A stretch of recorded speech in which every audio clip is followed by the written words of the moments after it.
أعوذ بالله من الشيطان الرجيم.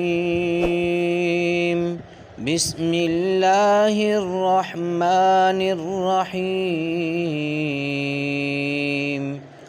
ألف لام ميم.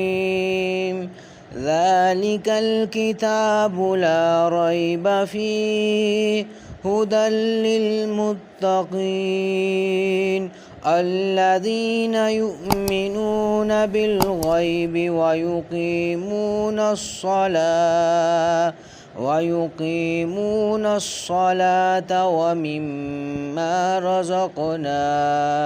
ومما رزقناهم ينفقون والذين يؤمنون بما أنزل إليك وما أنزل من قبلك وبالآخرة هم يوقنون أولئك على هدى من ربهم وأولئك هم المفلحون.